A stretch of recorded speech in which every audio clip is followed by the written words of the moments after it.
everyone, welcome back to my YouTube channel. In today's video, we will discuss about CCSD subject, that is Climate Change and Sustainable Development. This is the very first video of that. आज के इस video में हम first topic discuss करेंगे जिसका नाम है air pollution. हवा का जो पोल्यूशन होता है, हवा में जो पोल्यूशन रहता है उसके कॉजेस, यानी कि एयर पोल्यूशन कैसे होता है, एयर जो है हमारी उसकी क्वालिटी दूषित कैसे होती है, उसके क्या क्या इफ़ेक्ट्स होते हैं, अगर एयर पोल्यूशन होता है तो उसके क्या क्या डैमेजेस हमें सहने पड़ सकते हैं इन फ्यूचर। ये SY BCom that is second year BCom का सेमेस्टर 3 का टॉपिक होने वाला है। अगर आपको और भी ऐसी वीडियो चाहिए तो प्लीज़ सब्सक्राइब कर दो मेरे चैनल को, एंड और भी ऐसी वीडियो मैं लाती रहूँगी। आज की वीडियो में हम प्रेजेंटेशन से हम सीखेंगे, यानी कि ये PPT मैंने जो बनाई है उसकी मदद से हम डिस्कस करने वाले हैं आज के आंसर। ठीक है, तो चलिए गाइस स्टार्ट करते हैं। Also don't forget to subscribe to my channel and yeah without any further do let's get started. देखो, आज की इस वीडियो का ये पूरा कंटेंट रहने वाला है। सबसे पहले हम इंट्रोडक्शन देखेंगे, फिर उसके बाद पोल्यूटेंट क्या होता है हम उसके बारे में थोड़ी चर्चा करेंगे। देन हम सीखेंगे कौन कौन से टाइप्स के पोल्यूशन होने वाले हैं, एंड और आगे की वीडियो में हम किस किस टाइप के पोल्यूशन के बारे में डिस्कस करेंगे। देन फोर्थ टॉपिक आएगा हमारा मेन, जो कि होने वाला है एयर पोल्यूशन के बारे में, उसका मीनिंग देखेंगे। देन हम देखेंगे उसके कॉजेस, किन कारणों की वजह से और पोल्यूशन जो है वो उत्पन्न होता है, एंड उसके इफेक्ट्स देखेंगे। तो ये आज का सीक्वेंस रहने वाला है इस वीडियो का। Let's start. देखो, ये आप पिक्चर्स देख ही सकते हो कि ये फैक्ट्री में से क्या निकल रहा है, धुआं निकल रहा है। और धुएं में क्या होता है, बहुत ज़्यादा हैजार्डियस केमिकल्स होते हैं जो कि बाहर निकलते हैं, तो क्या क्रिएट करते हैं, हमारी एयर को जो है उसकी क्वालिटी को दूषित करते हैं। इस कारण की वजह से एयर पोल्यूशन होता है। ठीक है, अब एक बार पढ़ लेते हैं। We all know that our environment is very necessary for our healthy existence. हम सबको मालूम है, अगर हमें हमारी हेल्थ अच्छी चाहिए तो हम हेल्दी एनवायरनमेंट में रहेंगे। क्यों? क्योंकि अच्छा एनवायरनमेंट होगा, अच्छा पूरा वातावरण होगा, एकदम साफ सुथरी एयर होगी, तो उससे क्या इम्पैक्ट आएगा, हमारे हेल्थ पे भी अच्छा इम्पैक्ट आएगा। अगर वही हम दिल्ली जैसे शहर में या बेंगलोर जैसे मेट्रोपॉलिटन सिटीज़ में रहते हैं तो क्या होता है, हमारी हेल्थ बहुत ज़्यादा ख़राब होती है। वाई? बिकॉज वहाँ पे बहुत ज़्यादा पोल्यूशन होता है। ठीक है, देखो आगे बढ़ते हैं। Humans, animals, plants, earth and environment are indirectly connected to each other and necessary for the existence of healthy life. Humans हो, plants हो या earth हो, हम सारे लोग indirectly connected हैं, और अगर हमें healthy life चाहिए तो हम इन सारी चीज़ों का भी ध्यान रखना होगा। जैसे plants हैं, trees हैं, इनको sustain करके रखना होगा, इनको बरकरार रखना होगा। However, by any means, if our environment gets affected negatively, अगर हमारे environment में कुछ harm है, कुछ negatively impact हो रहा है, तो वो बहुत ज़्यादा फ्यूचर में चैलेंजेस क्रिएट करेगा हमारा हेल्थ पे, हमारी लाइफस्टाइल पे, एंड हमारे इम्यून सिस्टम पे भी। Our environment act as natural world for us and provide a protection to us from the natural calamities. However, if we disturb nature balance and contaminate the natural resources, then it will definitely pose a severe threat on us. यानी कि अगर हम हमारे environment को, हमारे nature को हम अगर दूषित करेंगे, हम उसको पोल्यूट करेंगे, उसको डिस्टर्ब करेंगे, तो नेचर का जो बैलेंस है वो इम्बैलेंस में हो जाएगा, यानी कि ऊपर नीचे हो जाएगा। और इससे क्या होगा, हमें हो सकता है सीवियर थ्रेट, जैसे कोरोना वायरस हो गया, सुनामी हो गई, ड्रॉट हो गया, ये भी हो सकता है हमें देखने पड़ जाए। ठीक है, आगे देखते हैं। आगे इंट्रोडक्शन में क्या लिखा है, पोल्यूशन जो है ना वो सीरियस प्रॉब्लम है, ह्यूमन एक्टिविटी की वजह से ये होता है।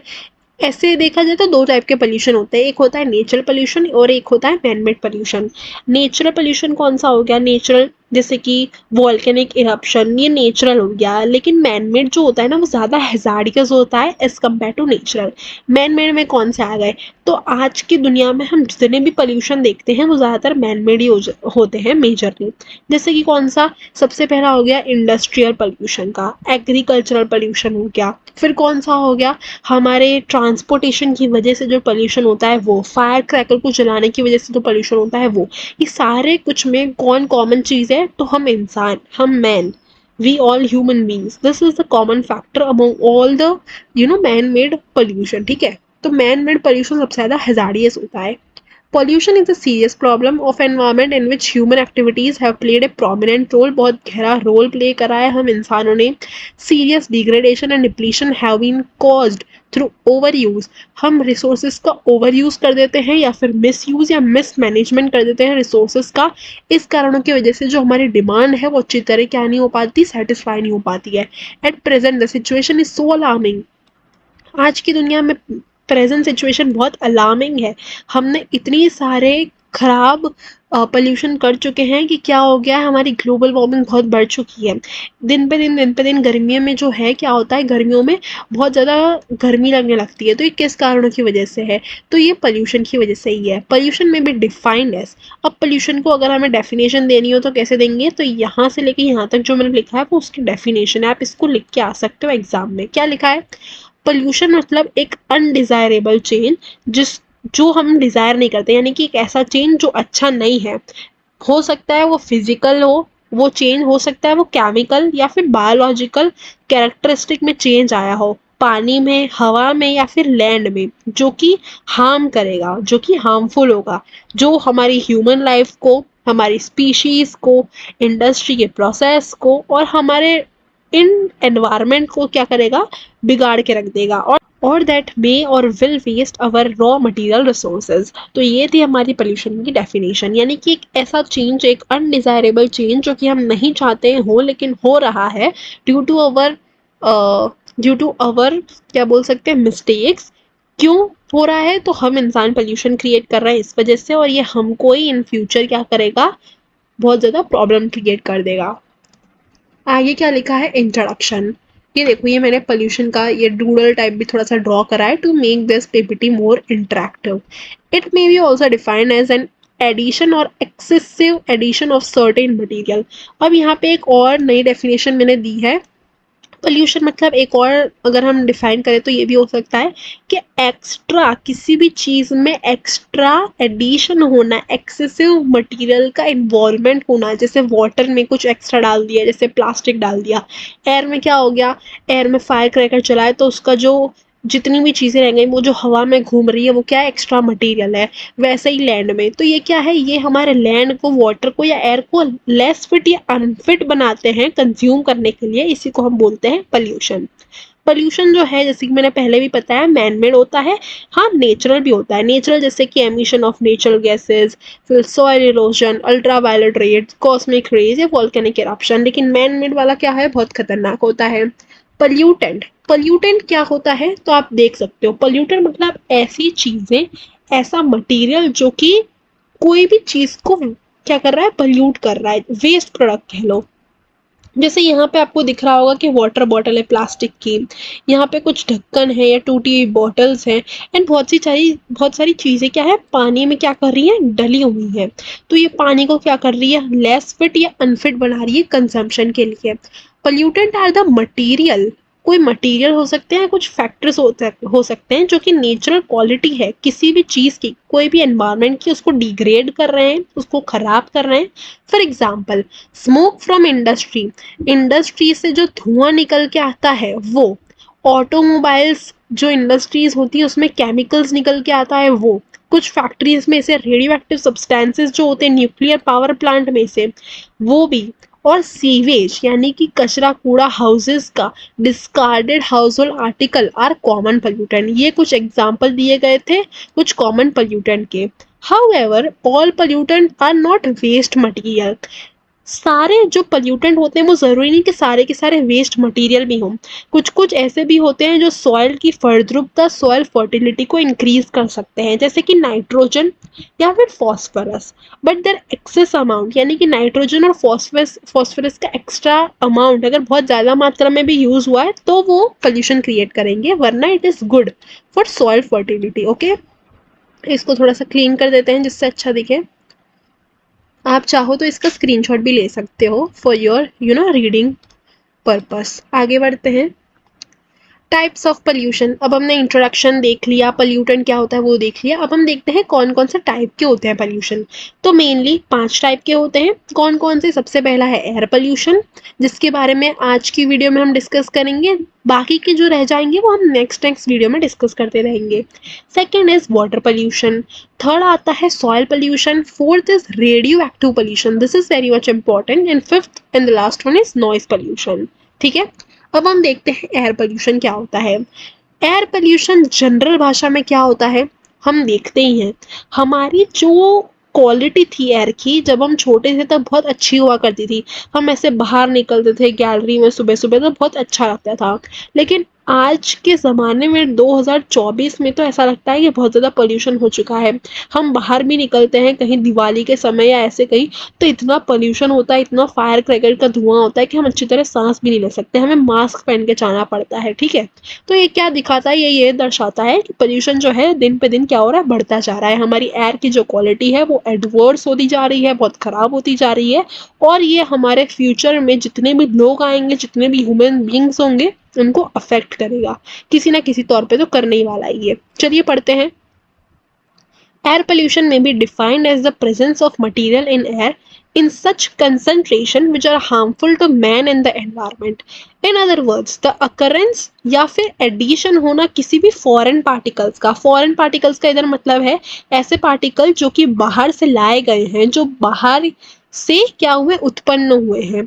जैसे कोई भी गैस हो सकती है या फिर कोई भी ऐसा मटेरियल जो कि बाहर से आया हुआ है। जैसे पानी के अंदर बाहर से क्या आ सकता है, प्लास्टिक, कोई भी वेस्ट मटेरियल, कुछ खाने का फेंक दिया, तो ये क्या है, बाहर से आए हुए फॉरेन पार्टिकल जो कि उस पर्टिकुलर चीज को क्या कर रहे हैं, पल्यूट कर रहे हैं।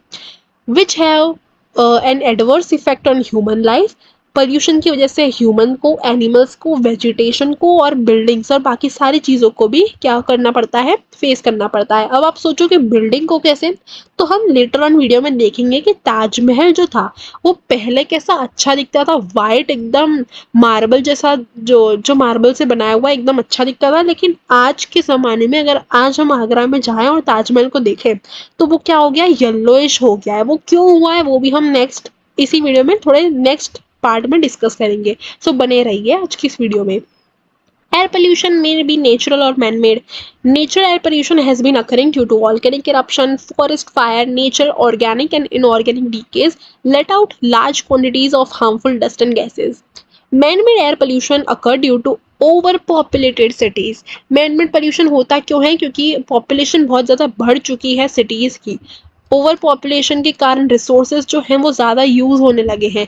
ज़्यादा रिसोर्सेज यूज़ होते हैं, ज़्यादा हम कंजम्पशन करते हैं, तो फैक्ट्रीज उतना ही चीज़ें क्या करती हैं, प्रोड्यूस करती हैं। जितना ज़्यादा प्रोड्यूस करेगी उतना ज़्यादा वो पोल्यूशन जो है वो बाहर फेंकेगी। ये देखो गैस के रूप में वो क्या होगा, पोल्यूशन बाहर आता जाएगा।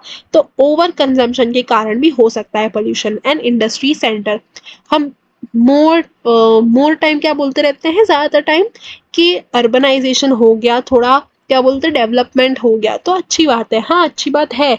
लेकिन इंडस्ट्री बनाना खराब नहीं है, अच्छा ही है। लेकिन उसको अच्छी तरह संभालना मेन बात है, कि हम अपनी इंडस्ट्री का जो कचरा कूड़ा है वो बाहर ना फेंके। अगर आसपास में कोई गांव है तो उनको इतनी ज़्यादा प्रॉब्लम हम ना क्रिएट करें। ठीक है, नेक्स्ट क्या लिखा है, कॉजेज ऑफ एयर पोल्यूशन। हमने मीनिंग देख लिया, सब कुछ देख लिया। अब हम आते हैं मेन टॉपिक पे जो कि है कॉजेज। किन किन कारणों की वजह से एयर जो है वो पोल्यूट हो सकती है। सबसे पहला है बर्निंग ऑफ फॉसिल फ्यूल। अब फॉसिल फ्यूल क्या होता है, फॉसिल फ्यूल आप कह सकते हो जो हमारे पेट्रोल है, जो हमारा कोल है, ये क्या है, फॉसिल फ्यूल है। जैसे पेट्रोल हो गया, कोल हो गया, ये सारे फॉसिल फ्यूल में आते हैं।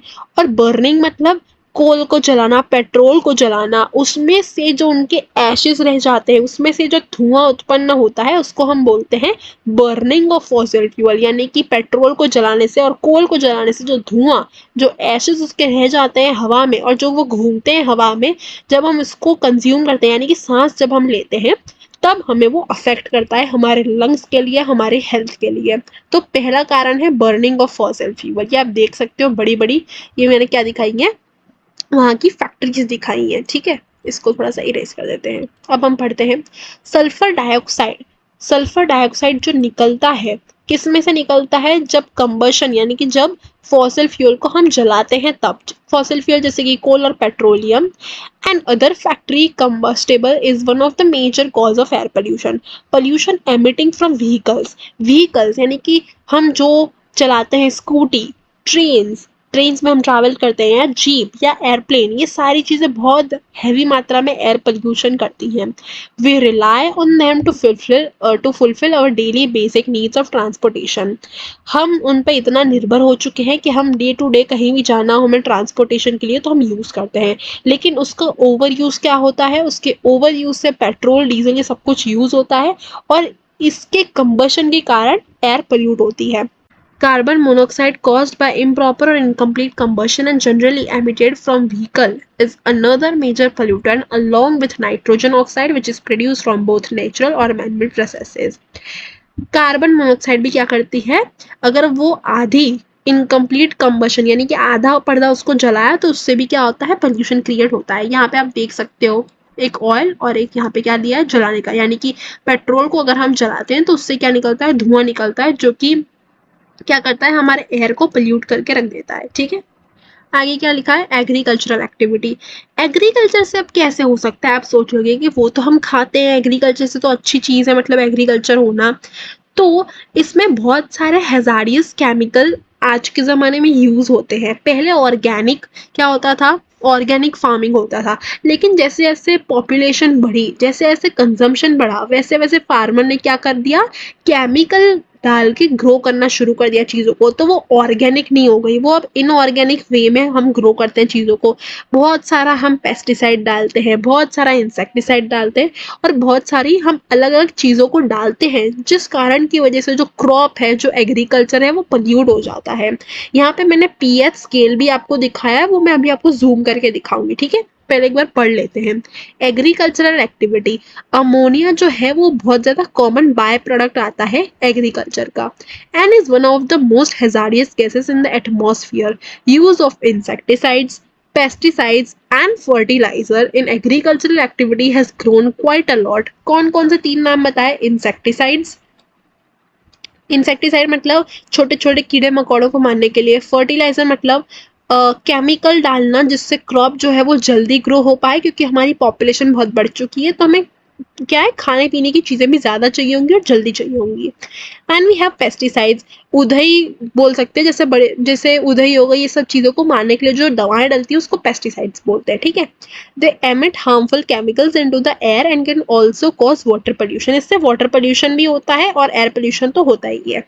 यहाँ पे मैंने आपको दिखाया है एक pH scale, I don't think कि यहाँ पे जूम हो पाएगा, लेकिन यहाँ पे मैं आपको बता देती हूँ। देखो फर्स्ट कौन सा है, फर्स्ट यहाँ पे एसिड है, इस तरफ एसिड है, इस तरफ न्यूट्रल है, यानी कि ऐसी चीज़ें जिससे कुछ खास पोल्यूशन नहीं होता या फिर ना के बराबर होता है, और यहाँ पे क्या है, बेस है। सबसे पहला यहाँ पे फर्स्ट में क्या दिखा है, गैस्ट्रिक एसिड, फिर आता है लेमन जूस, फिर आता है apple juice, then tomato, black coffee, 6 पे है मिल्क, और न्यूट्रल पे प्योर वाटर। ये किस पे आ जाता है, न्यूट्रल पे। फिर आता है egg, baking soda, hand soap, ammonia solution, bleach और कॉन्सेंट्रेटेड सॉल्यूशन टू एल्काइंस। ठीक है, ये अगर आपको कोई पूछे तो आप लिख सकते हो, ये सिर्फ थोड़ी एक्स्ट्रा इन्फॉर्मेशन थी। Then we have exhaust from factories and industry. Factories और बड़ी बड़ी इंडस्ट्री से जो एग्जॉस्ट निकलता है, जो धुआं निकलता है कोई भी चीज़ को बनाते समय, वो बहुत ज़्यादा क्या करता है, पोल्यूशन क्रिएट करता है। जैसे कि यहाँ पे दिखाया ही है, CO2 एमिट हो रही है किसी फैक्ट्री में से। Manufacturing industry release large amount of carbon monoxide, hydrocarbons, organic compounds and chemicals into the air, thereby depleting the quality of air. Manufacturing industry can be found at every corner of the earth। आजकल की दुनिया में manufacturing industry जो है वो हर एक अर्थ के कोने पे है, कहीं ना कहीं तो आपको दिखी जाएगी, और जहाँ जहाँ वो होगी वहाँ वहाँ क्या करेगी, पोल्यूशन क्रिएट करेगी। पेट्रोलियम रिफाइनरी भी जो है वो हाइड्रोकार्बन रिलीज करती है और भी बहुत सारे केमिकल रिलीज करती है, जो कि लैंड पोल्यूशन भी क्रिएट करता है और एयर पोल्यूशन भी क्रिएट करता है। माइनिंग ऑपरेशन, कोई भी चीज़ की हम माइनिंग कर रहे हैं तब भी बहुत ज़्यादा चीज़ें यूज़ होती है, इक्विपमेंट यूज़ होता है, तो उसमें भी क्या होता है, हमारा एयर जो है वो पोल्यूट होता है। Mining is a process wherein minerals below the earth are extracted. Mineral जो होते हैं हमारी अर्थ के अंदर रहे हुए, जैसे यहाँ पे कोई मिनरल्स है, कोई चीज़ है, उसको निकालने के लिए जो बड़े बड़े इक्विपमेंट यूज़ होते हैं वो एयर पोल्यूशन क्रिएट करते हैं। जैसे ये देखो, ये कोई इक्विपमेंट है, ये इक्विपमेंट है, ये है, तो वो क्या करते हैं, एयर पोल्यूशन क्रिएट करते हैं। During the process dust and chemicals are released in Bombay, the air causing massive air pollution. This is one of the reasons which are responsible for the deteriorating health condition of workers and nearby resident. आस पास के जो resident रहवासी जो लोग हैं वहाँ के, जिनके मकान उस तरफ हैं, जो वर्कर्स हैं, उनकी भी हेल्थ कंडीशन में क्या देखने को मिला, डिटोरिएशन, यानी कि क्या उनकी हेल्थ धीरे धीरे क्या बिगड़ने लगी। Then we have indoor air pollution, घर के अंदर का एयर पोल्यूशन। अब आप लोग सोचोगे कि घर के अंदर कौन सा पोल्यूशन होता है, तो घर के अंदर अगर आप कभी पेंट करवाते हो अपने घर में तो आपको मालूम होगा बहुत अजीब सी पंजेंट सी स्मेल आती है जब भी आप अपने घर को कलर करवाते हो, और आपको ऐसा लगता है कि थोड़ा सा इम्पॉसिबल हो गया है सांस लेने में। तो ये क्या है, ये आपको दर्शाता है कि इससे भी एयर पोल्यूशन होता है, बहुत पंजेंट सी स्मेल आती है when you paint your house. यहाँ पे और भी मैंने कुछ एग्जाम्पल लिखे हैं, जैसे कौन से, होम और ऑफिस में प्रिंटर, फोटोकॉपी, ये क्या करता है, एयर को पोल्यूट करता है, इलेक्ट्रिसिटी यूज होती है, और ये सारे कनेक्टेड चीजें होती हैं। लिविंग रूम में, अगर आप फॉरेन में रहते हो तो आपको मालूम होगा वहाँ पे वो लोग क्या आग जलाते हैं अपने घर के अंदर, क्योंकि बहुत ज़्यादा ठंडी होती है, तो इसकी वजह से भी पोल्यूशन क्रिएट होता है। और कौन कौन सी चीज़ें यहाँ पे सबका आपको दिखाया हुआ ही होगा, देखो सब चीज़ें यहाँ पे लिखी हुई है, ये आप ध्यान से एक बार पढ़ लेना, आपको हेल्पफुल होगा ये। फिर एक दो मैं चीज़ें पढ़ लेती हूँ, जैसे कौन कौन से एरिसोल स्प्रे जो होते हैं, आपके परफ्यूम्स हो गए, या फिर रेफ्रिजरेटर के पीछे जो स्प्रे लगा रहता है उससे भी पोल्यूशन क्रिएट होता है। फिर हम कभी कभी क्या यूज़ कर लेते हैं, कभी कभी डिओड्रेंट यूज़ करते हैं, पेंट मारते हैं घर को, और कभी कभी नेल पॉलिश जो लगाते हैं उसके अंदर भी बहुत से केमिकल्स यूज करे हुए रहते हैं, तो ये सारी चीजें at the end pollution create करती हैं। ठीक है, suspended particulate matter, popular bye it's acronym SPM, suspended particulate matter also known as SPM, is another cause of pollution referring to the particle float in the air. SPM is usually caused by dust and combustion. और कौन कौन सी चीज़ें यहाँ पे बताई हैं, तो यहाँ मैंने आपको दिखाया बोरिक एसिड। बोरिक एसिड क्या होता है, जो हम कैरम में डालते थे, पता है ना, कैरम खेलते समय, कैरम जो गेम होता है उसमें हम डालते हैं बोरिक पाउडर, तो वो भी पोल्यूशन क्रिएट करता है। फिर चूल्हा जलाना, टबैको, तम्बाकू खाना, डस्ट जो हमारे घर में रहती है, मॉस्किटो मारने के लिए जो हिट आता है, और बाकी सारी चीज़ें, वॉल और फर्नीचर को पेंट करते समय अगरबत्ती की स्मेल हमें अच्छी लगती है, लेकिन वो क्या कर रही है, जो एयर है उसमें फॉरेन पार्टिकल यानी कि खुशबू वाली चीज जो ऐड होती है वो at the end pollution he create करती है, क्योंकि उसमें केमिकल से वो खुशबू लेके आते हैं वो लोग। वुड और पेपर को बर्न करना, और आउटसाइड एयर जैसे कि व्हीकल्स की, ये क्या करती है, हमारी एयर की क्वालिटी को क्या कर देती है, यहाँ पे ला देती है, एकदम खराब कर देती है। ये देखो एयर क्वालिटी इंडेक्स। नेक्स्ट क्या है, हम पढ़ लेते हैं। अब आता है effects of air pollution, causes, pollutant, air pollution, introduction, सारी चीज़ें खत्म हो चुकी हैं। अब हम आते हैं लास्ट टॉपिक पे आज की इस वीडियो का, जो कि है इफेक्ट, कि एयर पोल्यूशन की वजह से इफेक्ट क्या होता है, यानी कि क्या हानियां पहुंच सकती हैं एयर पोल्यूशन के कारण। सबसे पहला तो आता है हमारे हेल्थ पे। हमारी हेल्थ जो है उस पर बहुत ज़्यादा पोल्यूशन अफेक्ट करता है, क्यों, क्योंकि हम सांस लेते हैं, सांस लेने के साथ ही साथ हमारी बॉडी में लंग्स और ये सारी चीज़ें क्या होती है, अफेक्ट हो जाती है अगर हम खराब एयर लेते हैं, इनहेल करते हैं तो। जैसे कि आप इस बच्चे को देख ही सकते हो कि इसको सांस लेने में प्रॉब्लम हो रही है। The effect of air pollution are alarming, they are known to create several respiratory and heart problems, with cancer among other threats to the body. Several million are known to have died due to direct और indirect effect of air pollution. Children जो हैं, बच्चे जो हैं, जो अगर वो ऐसे एरिया में रहते हैं जिसमें एयर पोल्यूशन बहुत ज़्यादा है, तो हो सकता है उनको निमोनिया या फिर अस्थमा जैसी बीमारियां हो सकती हैं, जैसे इस बच्चे को यहाँ पे दिख रही है। ठीक है, देन क्या है, ग्लोबल वार्मिंग, अब सबको मालूम ही है कि धीरे धीरे धीरे करके क्या हो रहा है, हमारा जो ग्लोब है, हमारी जो दुनिया है वो क्या हो रही है, ग्लोबल वार्मिंग यानी कि बहुत गर्म होती जा रही है। और इस गर्म होने के कारण बहुत सारे हैबिटेट, नेचुरल हैबिटेट जो हैं वहाँ के रहवासी, पोलर बियर्स, पेंगुइन्स, इन सबको क्या करना पड़ रहा है, डिस्प्लेसमेंट, या फिर मर जाते हैं वो लोग। आइसबर्ग्स जो है वो मेल्ट होने लगे हैं, आइसबर्ग्स धीरे धीरे मेल्ट हो रहे हैं, तो सी का लेवल जो है वो बढ़ता जा रहा है, बढ़ता जा रहा है। इससे क्या हो सकता है, आने वाले टाइम में फ्लड हो सकता है, बहुत ज़्यादा आए, या इसमें और भी बहुत सारी प्रॉब्लम जो है वो कनेक्टेड होती हैं। मैं और भी डिटेल में ग्लोबल वार्मिंग टॉपिक जो है वो डिस्कस करूंगी हमारी अपकमिंग वीडियोज में, so subscribe my channel for that. Another direct effect is the immediate alternative that the world is witnessing due to global warming with increased temperature worldwide. पूरी दुनिया में एक साथ टेम्परेचर बढ़ने को क्या बोलते हैं हम, global warming. Increase in sea levels, melting of ice from colder region and iceberg displacement and loss of habitat have already signaled an impending disaster if actions for preservation and normalization aren't taken soon. अगर हम इस पे जल्दी से जल्दी action नहीं लेंगे तो बहुत ज़्यादा हार्म क्रिएट करेगा ये हमारी फ्यूचर जनरेशन पे। Evidence over ignorance, system change not climate change, our house is on fire. Next आता है एसिड रेन। जैसे कि मैंने आपको पहले भी बोला था कि कुछ कुछ चीज़ों पे भी असर आता है। कौन कौन सी चीज़ों पे असर आता है, तो मैंने यहाँ पे आपको एग्जांपल दिया था ताजमहल का। ये देखो, एसिड रेन के पहले ताजमहल ऐसा था, बहुत सुंदर सा दिखता था। अब कैसा दिखता है, वो थोड़ा येलोइश टोन पे हो चुका है। क्यों, तो वो एसिड रेन की वजह से। अब एसिड नहीं गिरता है ऊपर से, लेकिन एसिड रेन होता क्या है कि जो पॉल्यूशन जो हमारे इंडस्ट्री में से, केमिकल्स जो होते हैं, फर्टिलाइजर जो यूज़ करे गए हैं, वो एयर में जब जाते हैं, ये देखो यहाँ से मैं आपको प्रोसेस बता रही हूँ। देखो, सबसे पहला पॉइंट ये है, pollution polluting units include thermal power plant, fertilizer, chemical, coal and mining industry। जब ये हवा में जाते हैं तो सल्फर और नाइट्रोजन ऑक्साइड जो है वो रिलीज करते हैं एयर में। ये जो है ये हवा में घूमते हैं।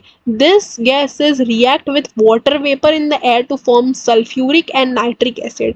जब ये एसिड जो है वो हवा में घूमते हैं, कंटेमिनेट करते हैं, और जब बारिश गिरने वाली होती है तो वो शुद्ध पानी से वो मिक्स हो जाते हैं, वो केमिकल्स, वो कंटेमिनेटेड चीज़ें जो कि यहाँ से रिलीज हुई थी, और फिर से वही पूरे केमिकल वाला पानी जो है वो नीचे गिरता है। ये देखो, सॉइल टेक्सचर एंड फर्टिलिटी का हमें क्या होता है, डिस्ग्रेड हो जाता है, डिटोरिएट हो जाता है। Reduce plant ability to produce oxygen, plant जो है वो ग्रो करना धीरे हो जाते हैं। वेजिटेशन जो है, खेती बाड़ी, वो खराब होने लगती है। खराब, ऊपर से पानी गिरेगा तो क्या होगा, हमारा खेती भी खराब होगी।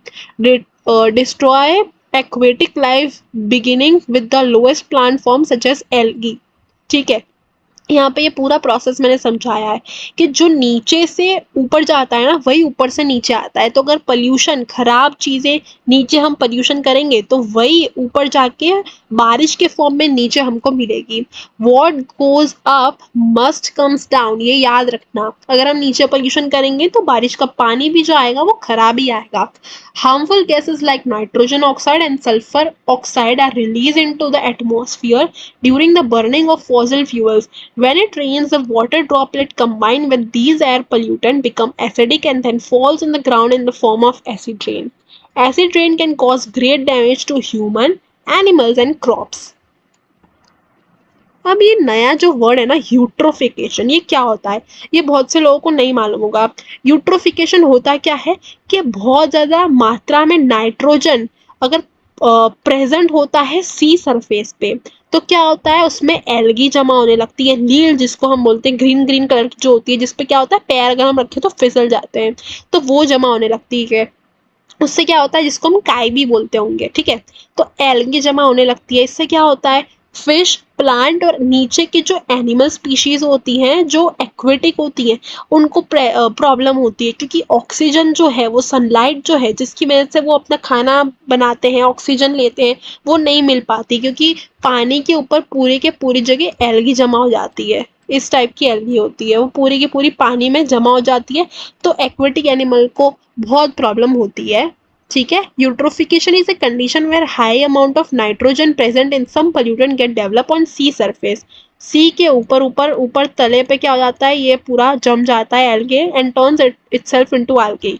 Adversely affect fish, plant and animal species. The green color algae that is present on lake pond is due to the presence of chemical only. ये केमिकल की वजह से ही जमा होता है एल्गी। ये देखो जिसमें आप फोटो में देख सकते हो ना, उसी को हम बोलते हैं एल्गी, और इस पूरे प्रोसेस को हम बोलते हैं यूट्रोफिकेशन। फिर आता है इफेक्ट ऑन वाइल्ड लाइफ। जैसे कि हम इस पिक्चर में देख सकते हैं कि बहुत सारा कचरा और कूड़ा फेंका गया है समुद्र में या फिर लेक में। ये सारा कुछ अगर मछलियां जो हैं वो कंज्यूम कर लें या फिर ऐसे पानी में रहें, गंदे सड़े हुए पानी में, तो क्या होगा, उनकी क्वालिटी खराब होगी, मछलियां जो है वो जल्दी मरने लगेंगी और एक्वेटिक स्पीशीज जो है वो पूरी क्या हो जाएगी, खराब होती जाएगी। Just like humans, animals also face some devastating effects of air pollution. Toxic chemicals present in the air can force wildlife species to move to new place. अगर ऐसा हो कि वाइल्ड लाइफ स्पीशीज जो है वो एक जगह से दूसरी जगह आ जाए, वो अपने नेचुरल हैबिटेट से सिटीज में आ जाए, तो हम सिटीज में जो रह रहे हैं लोग, उनको क्या हो जाएगी, प्रॉब्लम हो जाएगी। क्यों? क्योंकि एनिमल्स घुमा करेंगे। कोरोना के समय भी बहुत ज़्यादा ऐसा हुआ था कि पानी क्या हो गया था, थोड़ा सा प्योर हो चुका था, तो वहाँ से लोग क्या कर रहे थे, सिटीज़ में आने लगे थे लोग, यानी कि एनिमल्स क्या कर रहे थे, सिटीज़ में आ चुके थे, तो हमें क्या हो गया था, प्रॉब्लम क्रिएट हो गया था। And change their habitat, the toxic pollutant deposit over the surface of the water and can also affect the sea animal. ये सी एनिमल्स को, एक्वेटिक एनिमल्स को जो पोल्यूशन है वो बहुत हार्म क्रिएट करता है। सिक्स्थ आता है डिप्लीशन ऑफ ओजोन लेयर।